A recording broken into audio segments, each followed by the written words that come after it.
listening to Opie and Anthony. On the virus, Sirius-XM. Is that Jesse? Let's bring him in, man. Now we're talking. We love when Jesse comes on the show. Of course. Ladies and gentlemen, Jesse Ventura. Oh. How are you, sir? Governor Good. How you guys Ventura. doing? I see you got your SEAL team hat on today. Yes. Always. You keep the title, right? Like the president? Yeah. Governor absolutely Ventura. you do. Yeah. So you the whole time. You can actually put it on your gravestone if you'd like to. Wow. Would you? Yeah, I'm going to do it. Yeah. Why not? Hey, you But it's a earned bad it, I experience gather. for you. You didn't like being governor, did you? It was not a bad experience. I did like it. Oh, you did? Yeah. Why was it bad? I mean, I got to meet and do things that I would never. I mean, because I was governor, I got to sit down with Fidel Castro for an hour. I mean, who can say they've done that before? And I couldn't have did it without being the Did you governor. like Fidel? I thought Jesse was too radical. You can't. You know, it's hard to judge. When I saw Fidel, it was back in 2002.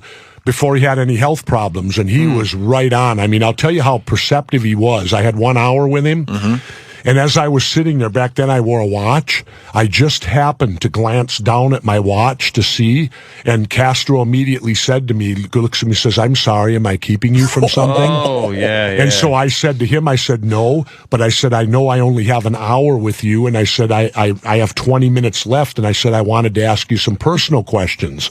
And he said, "Ask me anything you'd like." And that's when I asked him about his perception of the murder of John F. Kennedy, because I wanted to know, you know, in many of the scenarios, Castro plays a prominent role, and I wanted to hear it from his side of what he felt happened in America that day. And What did he said, say? I did it. He said completely it was an inside job, and then he looked me right in the eye and he says, "Oswald couldn't make the shots. You know that as well as I do." And he said it was an inside job. He said the Soviets, he said, I was very close to them back then. He said the Soviets did not want Kennedy dead because their quote to me was, "You can talk to this man." Yeah. And Castro said, "I didn't want him dead." He said, "Do I look suicidal?" He said, "If I would have killed Kennedy, my country would have been wiped off the face of the earth." Yeah. And I tend to believe him. Just let me ask you a question, because I was always a conspiracy guy with the Kennedy stuff. You Yeah. know? And I've actually begun to not be. And it's simply through, as technology has advanced and debunked certain bits of conspiracy, and then they had the 1978 House Committee, a Select Committee on Assassinations. Like, I've actually started to think it was Oswald as much as there's two versions. The Warren Commission says Oswald did it alone. The 78 Committee says there was a conspiracy. So how can you have two separate reports?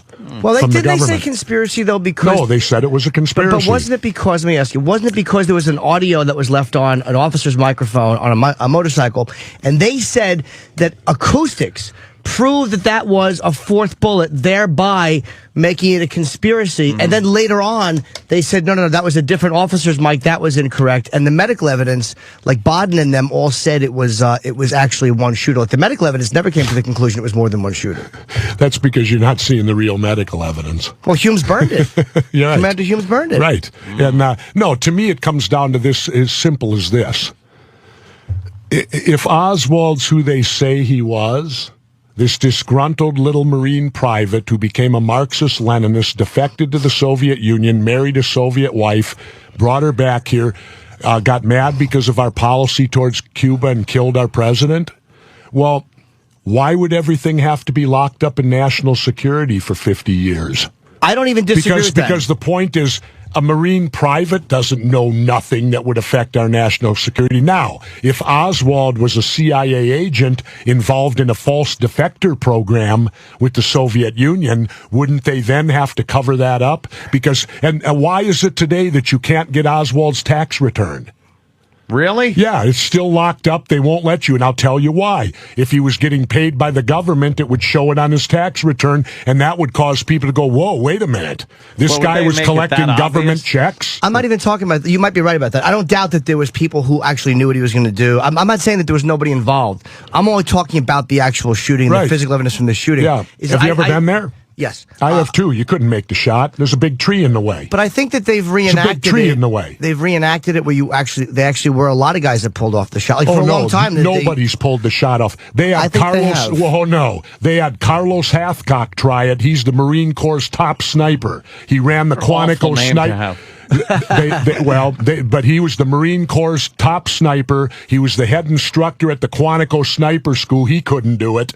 And he has over, 98 confirmed kills? Excuse me. Oswald had the lowest rating you could have in military shooting. He was a barely made marksman. He wasn't even a sharpshooter, an expert. And you're going to tell me he pumped these 3 rounds and the magic bullet? That is crap. But they have actually. That is crap. They have. It sounds like crap. It is until crap. You see it, but Till you see the bullet, it's pristine. How can a bullet go through 7 people, end up lodged in someone's leg, and it's pristine? They could solve this simply, but who do you call it won't allow it? The Governor Conley, he has fragments in his body. Let's get those fragments and weigh it against the bullet they said did it. If it weighs more than original, then that tells you there's 2. I just don't think so. And it's like, again, it's hard to argue a point that I held for so long because I really did believe conspiracy. Yeah. And it's not that I want to give up on conspiracy. It was just that when they start lumping in the Warren Commission and the Dallas Police Department, it's like, stop it. Again, it becomes too many people. It's ridiculous. That somebody would have said something. There were people actually in the Oswald was in the 6th floor of the depository. Really? Who's going to admit to murder? There was people on the 5th floor of the depository who heard the fucking shell casings falling. There were people under the floor below Oswald who heard the shell casings, and they looked up and they heard the shots coming from above them. Wow, I'm not saying he was shell casings. Damn, on the wood floor right above them. That's not that hard to hear. And you'd know those were shell casings. Well, they heard shots. You got that pristine of an ear to know, damn, that sounded like shell guess casings. after the fact, These must have been combat veterans sitting down below. But I think if people sit right below a floor below someone in a wood floor, I think hear after shell the fact, casings fall. Tink, tink. If you hear metal things falling, and you'd say, how do you know they're metal when they're hitting wood? Because how do you know on a wood floor that it's metal hitting it? Because if you're watching the president and you hear shots ringing out above you and you hear something hitting the floor, maybe the investigators made the conclusion there were shell casings. But they heard something above them. They heard the shots coming from right above them, and they were in the 5th floor of the depository. Now, I got to say, this is the kind of stuff that gets people riled up, and that's why I have my show. This is what your show is based Absolutely, on. to make people think. Theory. To make people think. I have seen the ads because I watch the channel all the time. That's that True TV. True channel used to be Court TV. Yeah, I watch it all the time, and boy, they have pushed that show, and I love the idea of this first episode with the harp. Yep. And what does this thing do?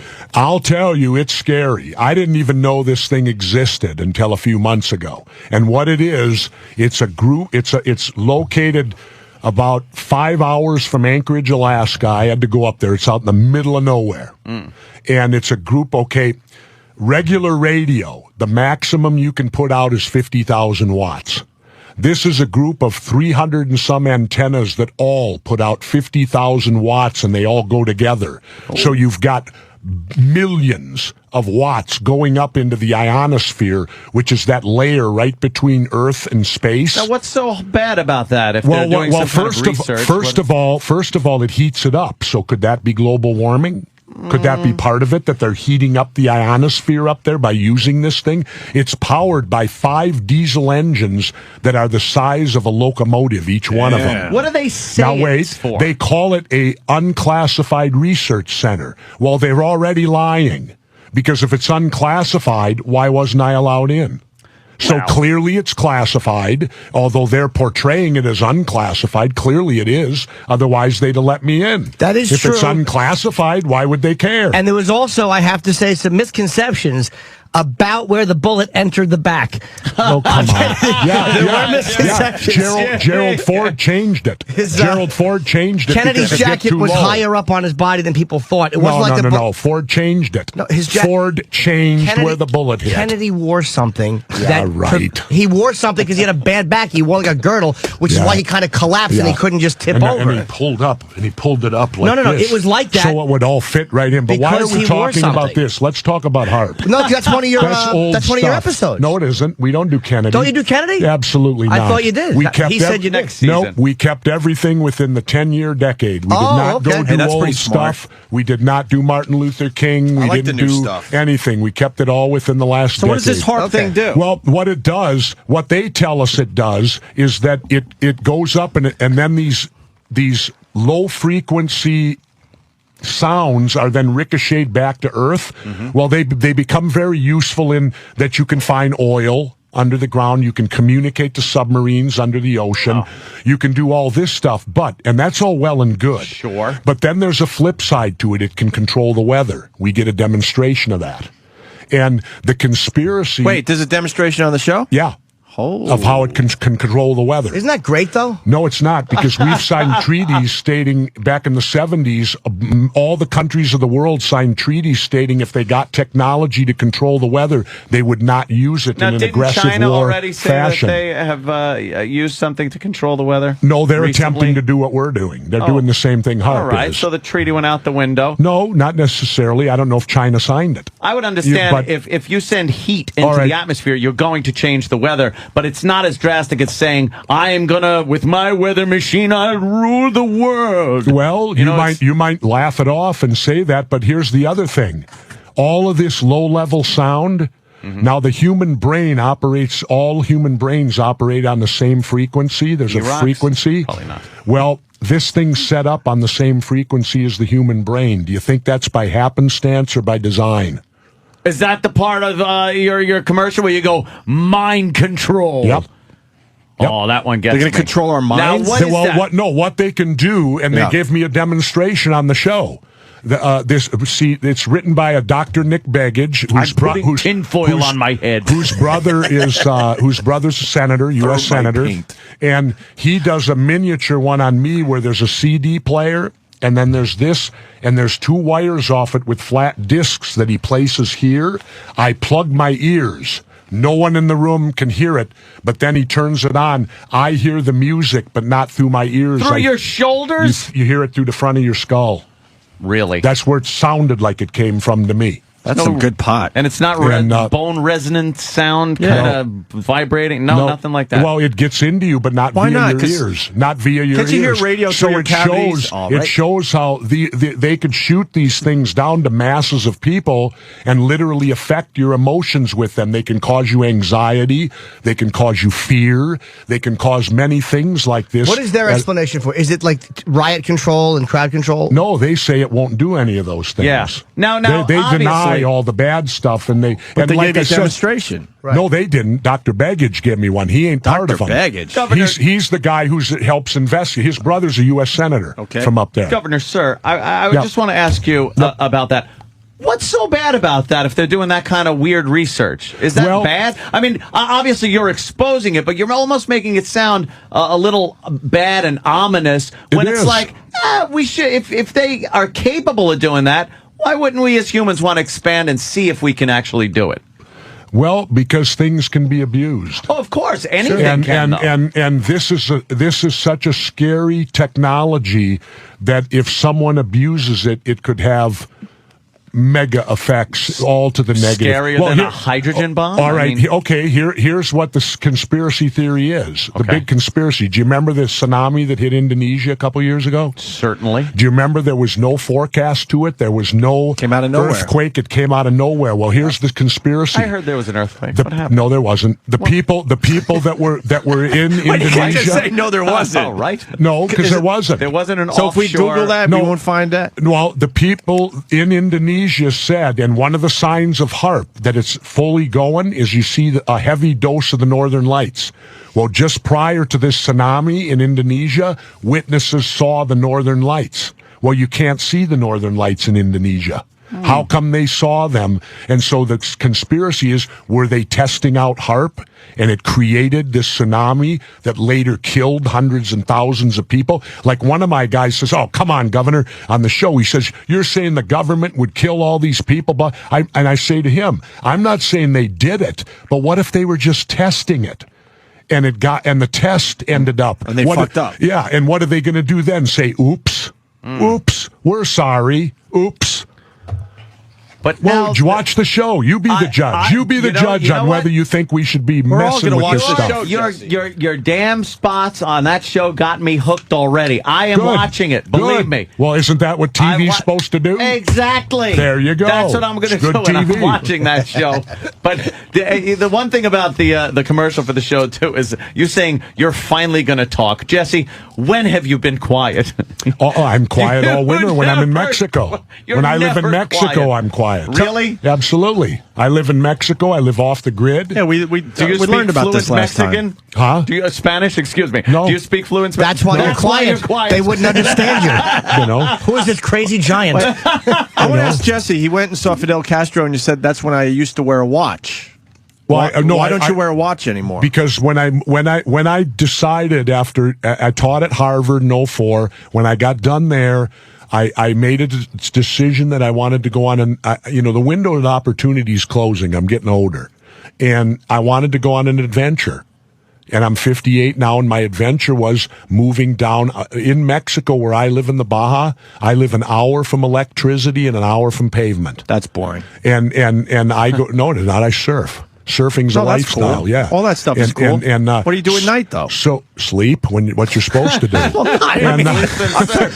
After the surf day's over, after between the sun setting and time for bed. I read a great deal down there. Yeah. I change my life when I go down there and when I live down there, and I enjoy it. And it's an adventure living down there, and it's also an adventure, and I think it gives you better insight to view the United States from the outside looking in instead of the inside looking out. You have been criticized by certain people for being less patriotic because you kind of go down to Mexico and then look at the United States and then criticize a lot. Yeah. But well, so you know what? Anybody that challenges my patriotism, let me say this to them. My father's a World War II veteran with 7 bronze battle stars. My mother is a World War II veteran. She was a nurse in North Africa. Your mother wore army boots? She was a nurse in North Africa. My brother's a Vietnam veteran, and so am I. How dare someone question me and my family's patriotism? Every member of my family served at a time of war. Mm-hmm. Speaking of which, what do you think of Obama's speech last night? I think it's awful. I think we should not be sending those troops. You are not going to conquer terrorism by that. You don't conquer terrorism by invading a country and occupying it. You're creating more terrorists. They don't want us over there. So more terrorists because of the hatred of being occupied. And the point is, terrorism will be won by solid police work. You saw the last busts here where they got these nuts. Well, they did that with good police work. They didn't do it by invading a country. And I think we should immediately implement the draft because you got guys going on their 4th, 5th, 6th, and 7th tour over there. That's ridiculous. Bring back the draft. You'll end the wars. Because then when little Johnny gets drafted and comes home a year later in a body bag, it'll have some effect on the neighborhood. We need to implement a war tax right now. And I was just on Howard Stern, and Ben Stein says, you can't implement a tax in the middle of a recession. My response back was, so we'll send the young people to die, and then we'll also make them pay for it later. Because we won't even pay for it now. What did Ben Stein say to that? Not much. Exactly. Not much. We don't like you know Ben what he Stein. is, Jess. He's a jackass. Dry red eyes. He's a complete jackass. Well, but the point is, he's supposedly an economist saying that you can't put a tax on in. See, my belief is the reason we're going to these wars now is because we have a professional military and nobody in this country's feeling any pain over it. When you go to war, everybody should feel pain and sacrifice. We were talking about and that ain't happening. We were talking about war and sacrifice a couple of days ago, and the fact that during World War II, especially, the whole country got together. I mean, there were these gathering aluminum pots and pans and nylon, and you couldn't do this. It's called sacrifice. Rationing and stuff, and it was sacrifice. But for the government again to just shove their goddamn hands in everyone's pocket to finance something that to me isn't really sacrificing as. Oh, yes, it is. It brings it home. That means every time you spend $1, you know a penny of it is going to that war. You know what, though? I know that because I pay a lot of taxes. And so do I. But I know it goes to a lot of places. The military, I like a strong military. Really? The war Let me itself, ask you this. Yes, sir. why should the defense budget take half of our tax dollars? Who are we defending against? The Taliban's going to invade here like the Marines? They're going to drive onto the East Coast, drop ramps, and rush our beach? Well, why do we need to spend all our revenue? Who are we defending against? It's kind of you believe situation. Bush when he says they envy our freedom? Well, we don't have freedom anymore. They've suspended habeas corpus, Do you know now they can arrest you in this country and they can hold you without a lawyer and they can hold you indefinitely without charging you? All they have to do is, quote, say you were involved in some type of terror activity. Well, don't You're they need telling some me probable that's cause no, to say that? No. What terror? No. So I'm walking down the street. They can arrest you. What would they say was my terrorist activity? They don't have to say anything. Really? Yep. Well, because they suspended habeas corpus during the Bush administration because of, quote, the war on terror. Well, guess what? The terrorists are winning. You know why? They're changing our country, aren't they? Well, that's what they want to do, and we're falling victim to it. We're taking it hook, line, and sinker. If we didn't change, we then would have just been complacent and waited for some other attack, which I know you have. Okay, wait a minute. I know Let me give you a statistic. Let me give you a statistic. Yes, sir. In the last 50 years, statistically, more people have died in their bathtub than an act of terrorism. But you're talking when you are jumping out the 90th floor. So what we need now is a Department of Bathtub Security. But recent because history. We need to get out there and we need to judge what time of the month that most people die in the bathtub. Then we can have it color-coded so that you'll know December's a bad time of the year. Watch out in the bathroom. Governor and you know Ventura, what else? Wait. We can suspend, too, and have guys come into your house without warrants to see if your bathtub's equipped with all the proper stuff to protect you. That's like saying more people have died in nuclear accidents in the past 1,000 years in, the past 50 years. In 1,000 years, more people have died in nuclear accidents in the last 50. Well, obviously nothing was going on. It's like I've told people, you have about as much chance of being hit by a terrorist as you do winning the Powerball. Yeah, but what about the people that got hit with them, though? Our money. We should spend all our money, and we should take away all our free. See, here's my belief. I would rather face the terrorist than lose my freedoms. Well, other people might not feel that way.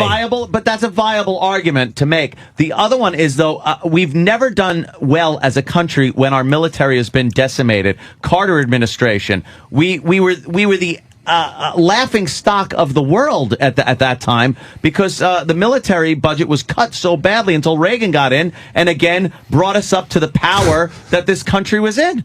How do you giggle at me? He's laughing at you. How do you giggle at me, sir? I'm smiling at you. He's laughing at you. Why are you laughing at Anthony? Why do you think in America? So during Carter administration, yes, we didn't have the ability to blow up the world?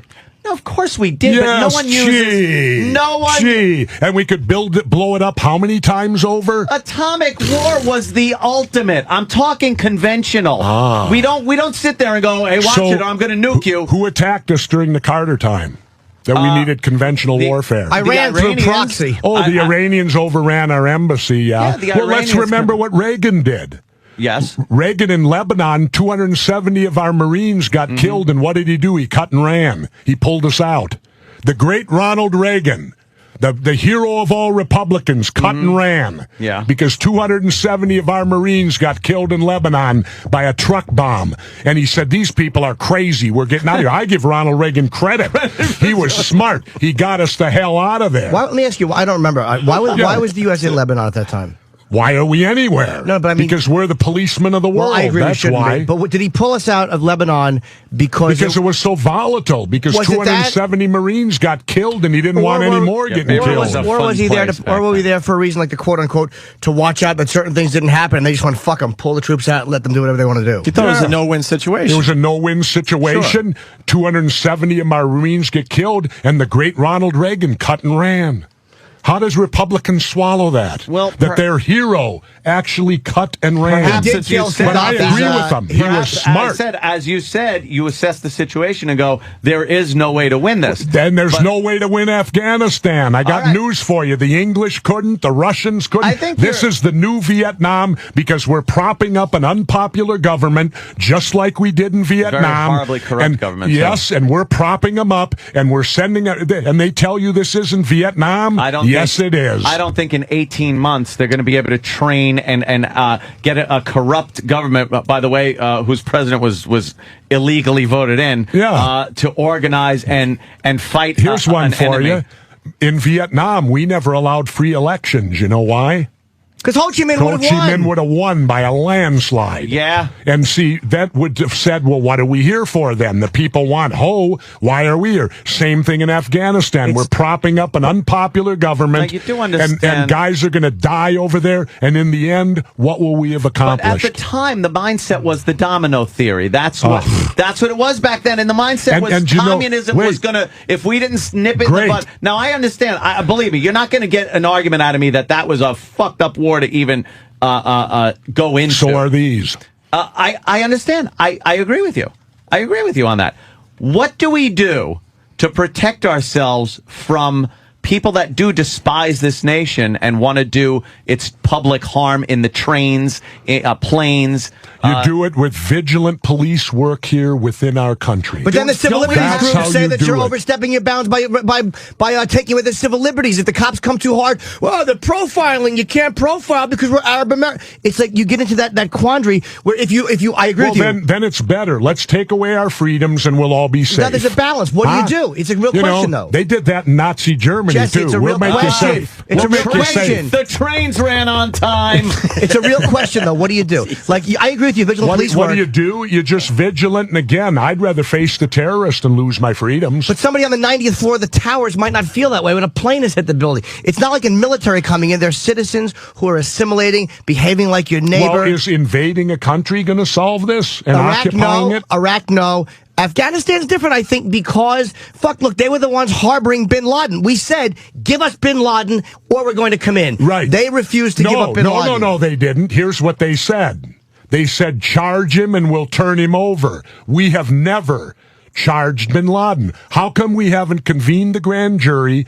The government put forth their evidence and indicted him. That's what the Taliban said. Charge him and we'll turn him over. We refuse to charge him. Why? Now, why is that? We have convicted him. We have convicted him before even indicting him. How do you convict someone and put a bounty on him without indicting him? I think that it would look bad if we were giving him due process when because he's We're not a country of the rule of law. First of all, he wasn't even in the United States. So, never mind a citizen. It took place here.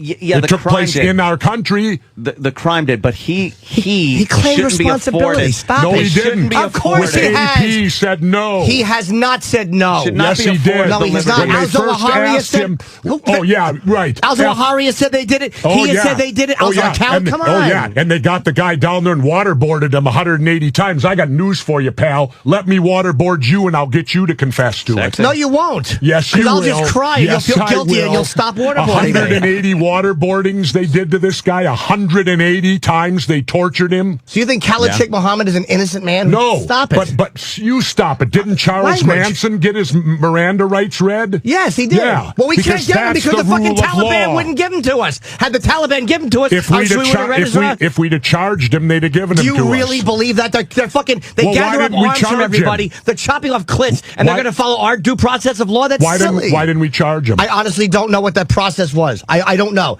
I'm not going to give you a phony answer. The Virus. Sirius-XM. This is the Opie and Anthony Show.